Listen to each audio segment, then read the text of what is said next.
northeast funnel of squads.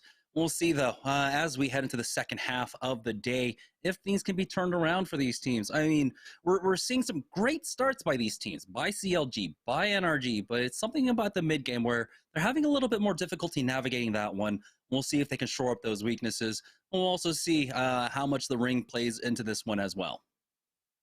Yeah, maybe a little bit more chaos than they're used to, honestly, because teams like Lonely Fans, even in the mid game last time, were going for these aggressive pushes that perhaps we just don't see as much practice in at the super high levels of play from before, but now definitely taking on a little bit more of an aggressive meta as the teams compete for the top 3 spots.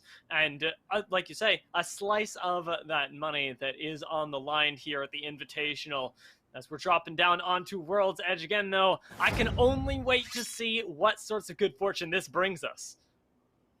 Game number 4 dropping down right into World's Edge. As you can see, Cloud9 and TSM flying past your screens into Frag. We have XSET that have been dropping into Harvester, I believe, as well. The question is, where has Lonely Fans been for their drop? I'm not entirely too familiar with where they're going for these games so far, and so I would like to check in with them. Yeah, we'll see if we can get an idea of where they like to drop, because honestly, I don't blame you. Until now, they had really been flying under the radar. Now we get a peek of them. Seems like they're in this south edge of the map here, around, rather, right inside of Lava City. Again, if I'm not mistaken, I'm terrible at reading that minimap. Yeah, Spitfire coming out for Dolo negative, white armor still as well, but it is Lava City. They should be able to find a lot more than this, and typically this is where we would see throughout the regular season we would see Prodigy Aces in them, Team Cheez-It down here, but this has been left open for them. I believe just to their southwest over at Dome is going to be Team Intel, and we do have the ring. It looks like it is pulling up north. If we can take a moment to look at that, I would love that. Yeah, we'll get an idea then of what teams are favored, and it looks like we're actually getting almost the same rings as last time, yet another epicenter, and we'll see who ends up benefiting off of this, because last time, of course, we got a lot of early action right just down south of Fragment East, rather, but this time, maybe teams a little bit more wary of the shenanigans that have gone down there before, take safer or later rotations. Yeah, Survey Camp is going to be a high focus here for the teams that are rotating in early, playing the train platform outside the beacon, just to the southwest as well. Could be a position for teams to hold. Those are really great positions just because you have great sight lines for errant third-party shots. And right now on board with the Pittsburgh Knights, they are over here at Sorting Factory. They've got double blue armors on Bronzy and Mercy. Asura has himself that purple armor, so a great start for them.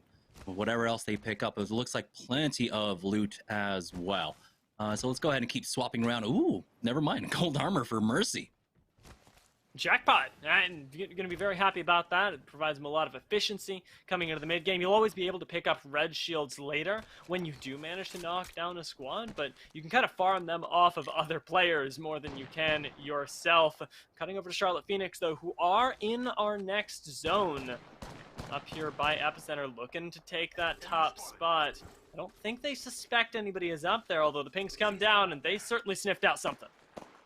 Yeah, NRG on their rotate, coming through stage and getting into train yard, are able to find 303 and get those kills. Here's CLG on their early rotate now, as they find themselves on the western side of Epicenter here, not too far away from where we had the squad just beforehand for Charlotte Phoenix.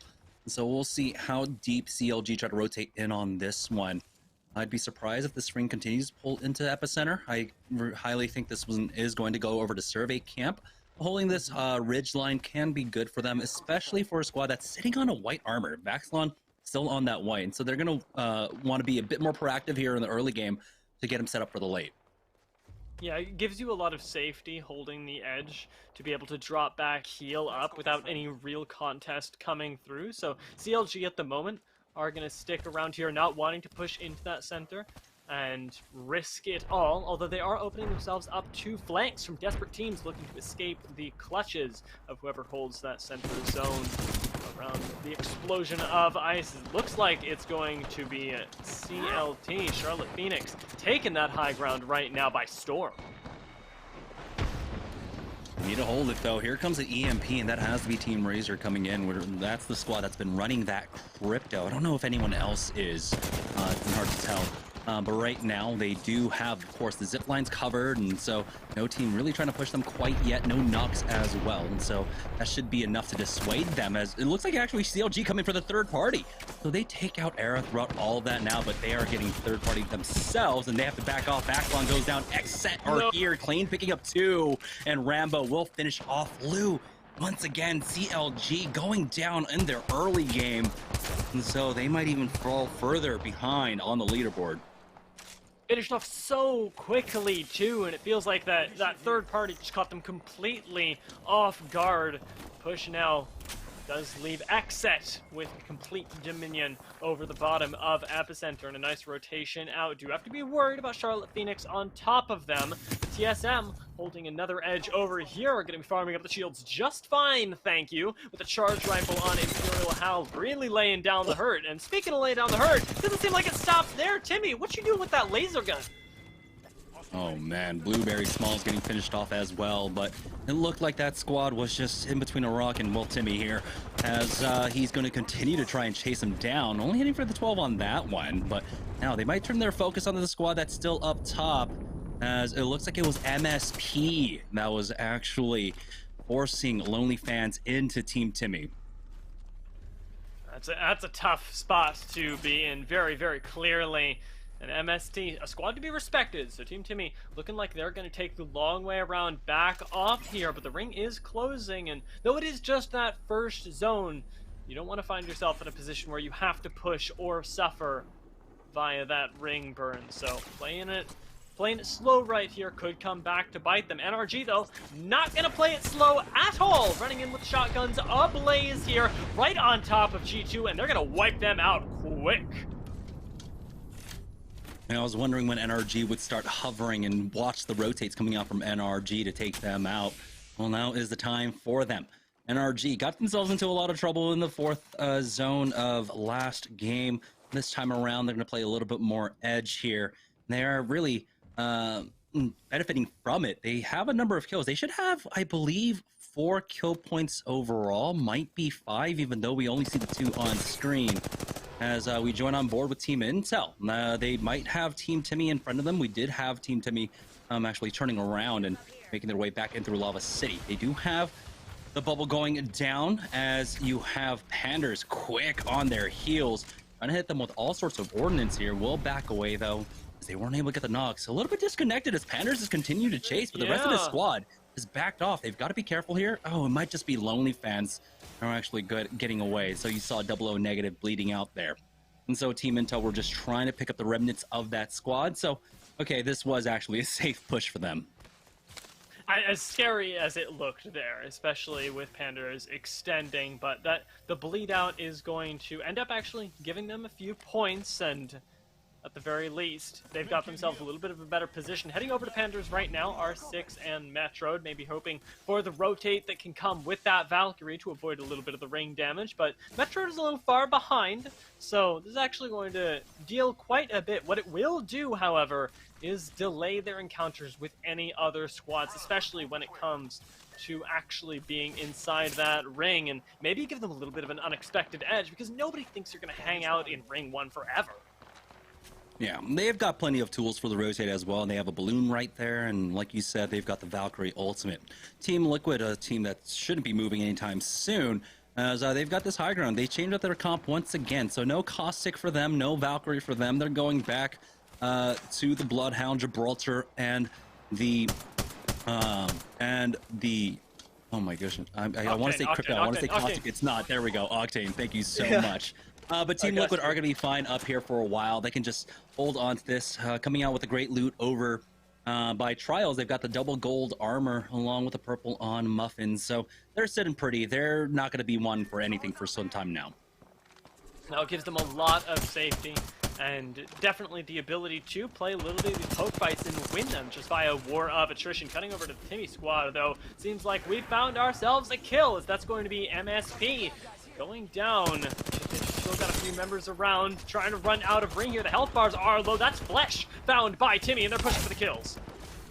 The lurk coming out from Team Timmy. It's all down to Panders now, as he might actually have been able to get away. Six might have. Never mind. He's still stuck over here, and so Panders just use that redeploy in the middle of Geyser to take that. We'll see how long Team Timmy actually hover around here. There's an opportunity for Panders to try and get his team back into the game, as Team Timmy are playing on the edge right now, and so they're gonna have to start moving, and it looks like they will leave the banners, and so there is going to be an opportunity now for Panders. Here's Team Xset though, the squad that took out CLG, making their next push. They have a full squad underneath them already with a knock as well. Bubble has gone down.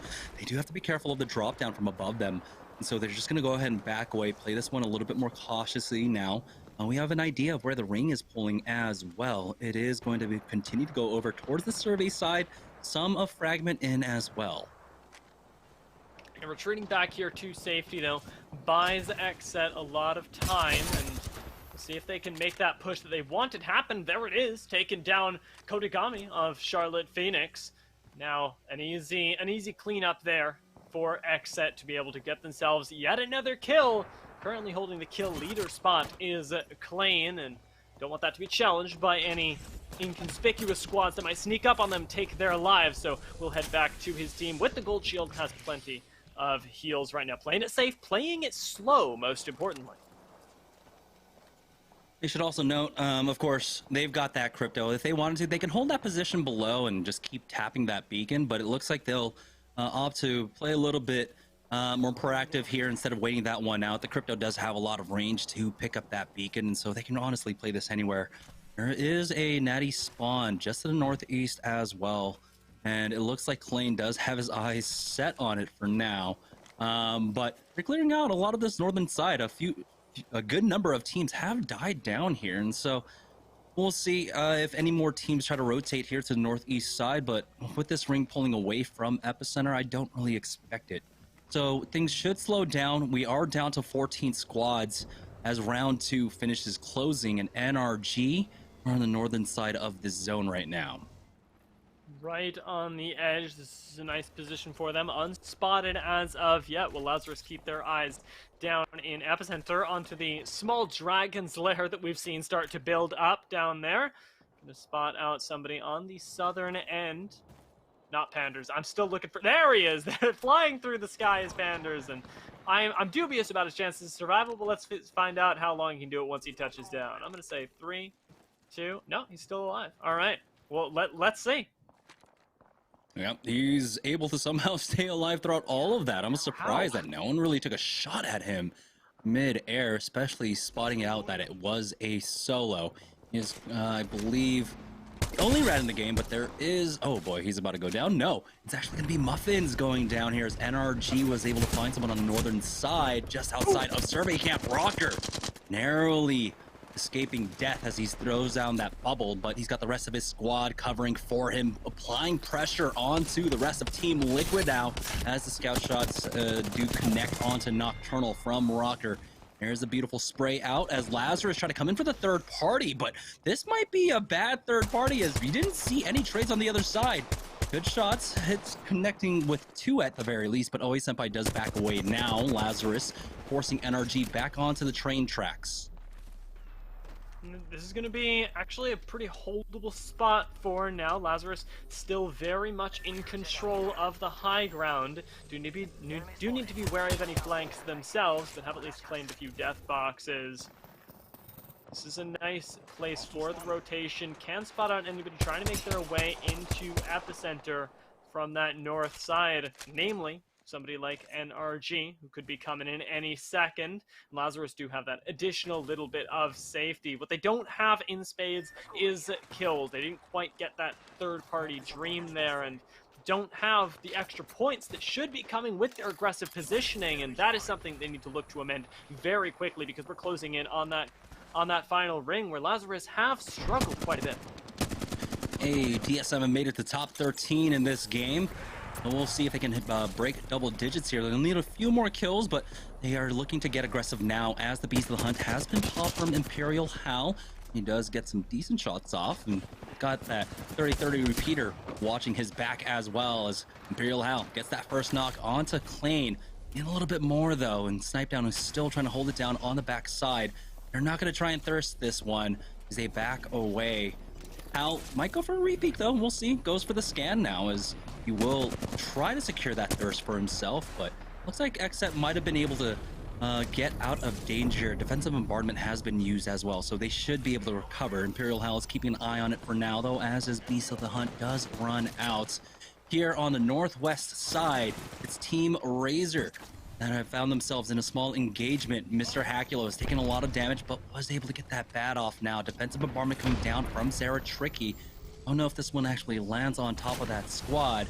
Might force them down into this bridge here, but Zeratricky has to be careful. That Arc Star almost hitting him. Here comes the EMP out from Tech, and Zeratricky goes for the peek, but it looks like the drone got cleared, and Zeratricky gets baited out. It's going to be NRG on the other side of this fight, getting that first knock, but Hakulo in their face with the EVA 8 gets the trade back onto Rocker. They get the knock onto Nathan as well, but Sweet is still alive, and Tech will fall. Here comes Cloud9 for the third party to pick it up, and SSG show up for the action as well. Cloud9 backed into a corner, but you have to be careful with Cloud9. You can still scrap with the best of them, especially when they have the armor swaps. Defensive bombardment has gone down. It looks like Cloud9 have some cover to work off of now, but here's SSG finding the flank as the Niles doesn't get the knock quite yet, and somehow Cloud9 weather the storm. It's not over yet as SSG finds that flank on the right-hand side, but he's getting shot from behind as well. They get the first knock, and it's all up to Zach Mazer here, left in the 1v3, as SSG will clean that one up. Cloud9 knocked out once again.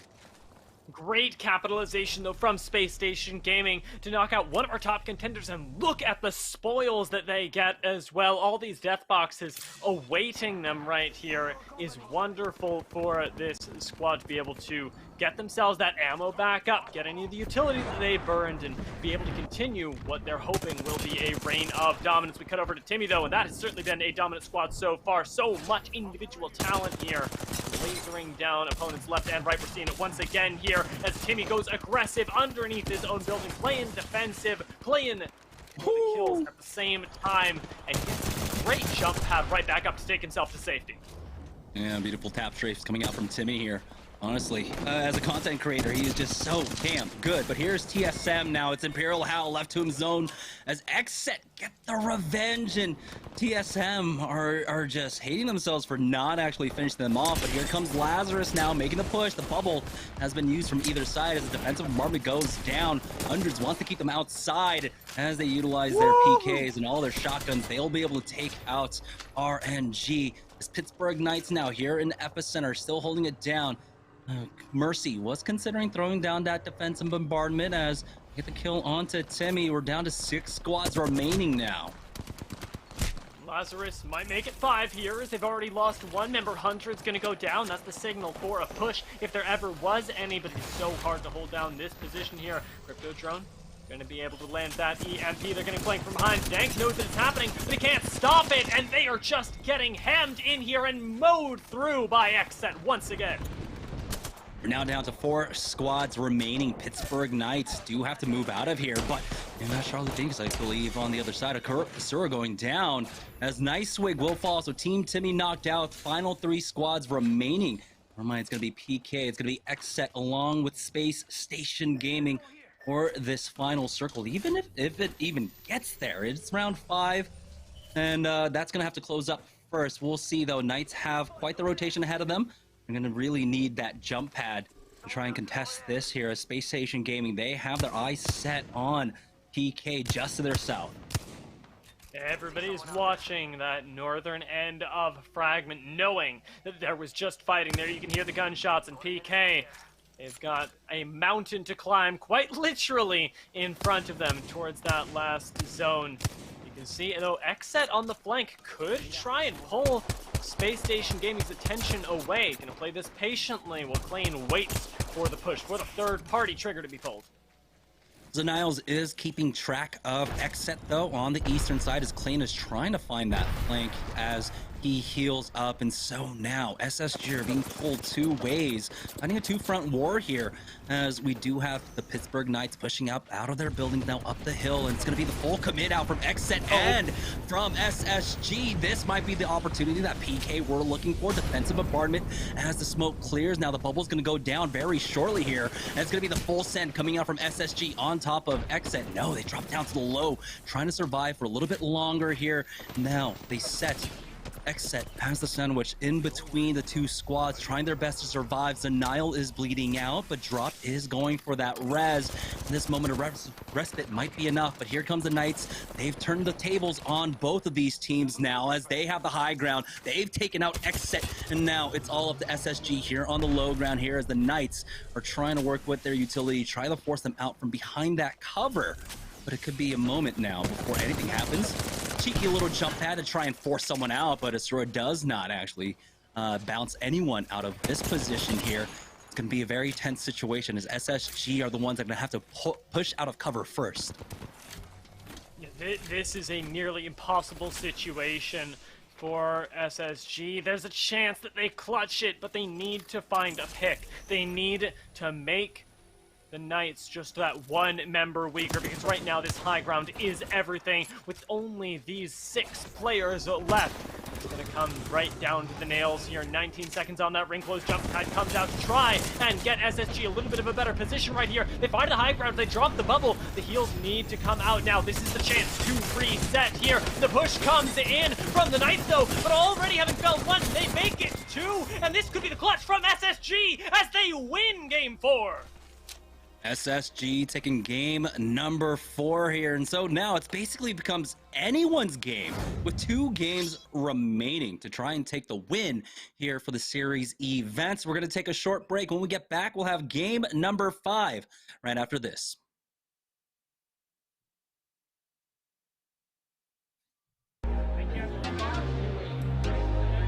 We're going to do it in 3, 2.